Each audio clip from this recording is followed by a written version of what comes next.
खबर लखनऊ से है, जहां यूपी में कैबिनेट की अहम बैठक आज 41 अहम प्रस्तावों को मंजूरी दी गई है। कैबिनेट के सामने कुल 42 ऐसे प्रस्ताव रखे गए थे। बड़ी जानकारी आपको दे रहे हैं, बरेली में फ्यूचर यूनिवर्सिटी को मंजूरी मिल गई है। तो गाजियाबाद के अंदर आपको बता दें HRIT यूनिवर्सिटी को मंजूरी मिली है। तो आप देखिए, लगातार आपको बता दें कि बड़े प्रशासनिक फैसले जो है वह सीएम योगी आदित्यनाथ लेते हुए नजर आ रहे हैं। तो बड़ी जानकारी आपको दे रहे हैं। इसी खबर पर और अधिक जानकारी के साथ हमारे सहयोगी अनूप हमारे साथ जुड़ चुके हैं सीधा लखनऊ से। अनूप, क्या कुछ खबर की अपडेट आपकी तरफ से, क्योंकि बड़ी बात तो यह है कि पिछले 3-4 दिनों से लगातार बड़े प्रशासनिक फैसले जो हैं वो उत्तर प्रदेश में लिए जा रहे हैं। बिल्कुल पलक, और योगी सरकार जो है बिल्कुल एक्शन में आ गई है। और जैसा कि आपने बताया हमारे दर्शकों को कि आज कैबिनेट की बैठक हुई। कुल 42 प्रस्ताव थे इसमें, जिसमें से 41 प्रस्ताव पास किए गए हैं। जो मेजर प्रस्ताव पास हुए हैं उनमें से 2-4 मैं आपको बता देता हूं अपने दर्शकों के लिए। पहली तो ये है कि जेवर एयरपोर्ट जो बनाया जा रहा है उसमें किसानों के मुआवजे के लिए रकम जो है वो सैंक्शन हो गई है। दूसरा कि ट्रांसफर पॉलिसी जो उत्तर प्रदेश की है 2024-25 की, उसको मंजूरी दी गई है। 10 जून से 30 जून तक तबादले हो सकेंगे।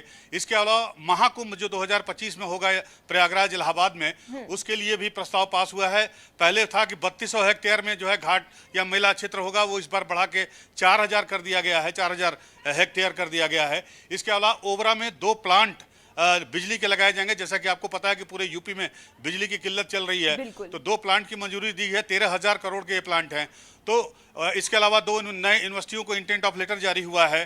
कानपुर में एक सुपर स्पेशलिटी हॉस्पिटल बनाने की बात की जा रही है। तो कुल मिलाकर अब जो योगी आदित्यनाथ की सरकार है वो पूरी तरह से एक्शन मोड में दिखाई दे रही है। तो क्या और अनूप, हम इसे सिलसिलेवार से तरीके से ऐसे समझ सकते हैं, क्योंकि जैसे ही चुनाव प्रचार करने के बाद आचार संहिता हटती है, सीएम योगी आदित्यनाथ अपने जितने भी अधिकारी हैं उनके साथ बैठक लेते हैं, क्योंकि उस वक्त ये जानकारी सामने आई थी कि चुनाव प्रचार के दौरान जो भी उन्हें फीडबैक मिला है ग्राउंड से, अब उसे वे लागू करेंगे। और आज हम वही देख सकते हैं कि 42 ऐसे प्रस्ताव आते हैं और 41 जो है उसे पास भी कर दिया जाता है, मंजूरी मिल जाती है।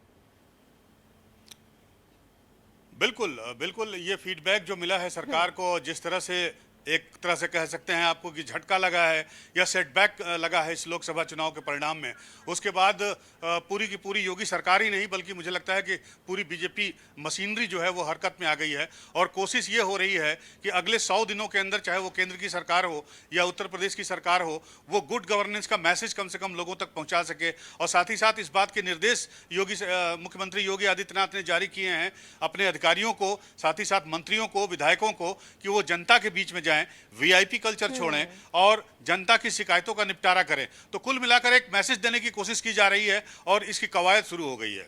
और इस बीच अगर अनुपम बात करें तो 2 बड़ी महत्वपूर्ण बात जो है वह ये लगी कि एक तरफ आप मेडिकल इंफ्रास्ट्रक्चर को भी मजबूत कर रहे हैं, साथ ही यूनिवर्सिटीज के लिए भी आप देखेंगे किस तरीके से प्रस्ताव को जो है मंजूरी मिली है। जी हाँ, यूनिवर्सिटी की बात करें तो 2 यूनिवर्सिटीज़ हैं और दोनों को लेटर ऑफ इंटेंट जारी करेगा। दोनों प्राइवेट यूनिवर्सिटी हैं। और इसके अलावा एक यूनिवर्सिटी से रिलेटेड प्रस्ताव और पारित हुआ है, जिसमें राज्य विश्वविद्यालय जो शब्द लिखा जाता है उसमें से राज्य शब्द को हटाया जा रहा है।